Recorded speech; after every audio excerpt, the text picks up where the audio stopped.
शेतकऱ्यांना संपूर्ण कर्जमाफी दिली नाही तर येत्या 5 जून पासून आंदोलनाचा इशारा राष्ट्रवादीचे अध्यक्ष शरद पवार यांनी दिलाय। औरंगाबादमध्ये दुष्काळ परिषदेमध्ये ते बोलत होते।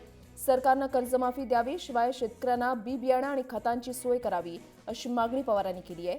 या मागण्या पूर्ण झाल्या नाही तर सरकारविरोधात रस्त्यावर उतरून संघर्ष करणार असल्याची घोषणा पवारांनी केली आहे। प्रसंगी तुरुंगात जाण्याची तयारी असल्याचं सुद्धा त्यांनी म्हटलेलं आहे। हे सरकार दुष्काळ निवारणात अपयशी ठरल्याची टीका त्यांनी केली आहे। आज तारीख किती आहे? 16 मे। आपण असं करू, देवेंद्र आणि नरेंद्र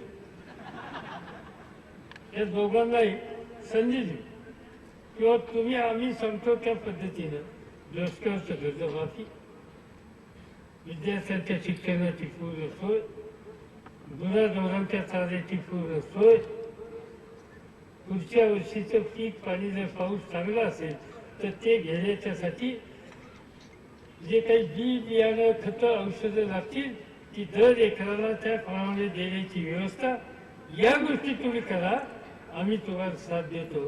पण याची एक गोष्ट केली नाही तर उद्याच्या 5 जुलै किती आता 5 मे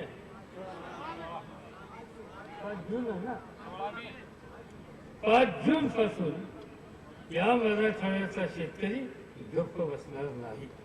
तो रस्त्यावरी गरज पडली तर तुरुंगात जाईल। तुम्हाला उपाशी मारणाऱ्या आमच्या या आया बहिणीचं कुंकू फुसणाऱ्या लोकांनी जर तुमच्या परिस्थितीत बदल आणण्याच्यासाठी काही पावलं टाकली नाही तर आम्ही असंच गप्प बसायचं का? वेळ प्रसंगी संघर्ष करण्याची, रस्त्यावर उतरायची आणि तुरुंगात जायची तयारी आहे का नाही? हात वर करा। फक्त ठरलं ठीक आहे, तर ठरलं, या ठरल्याच्या संबंधीचा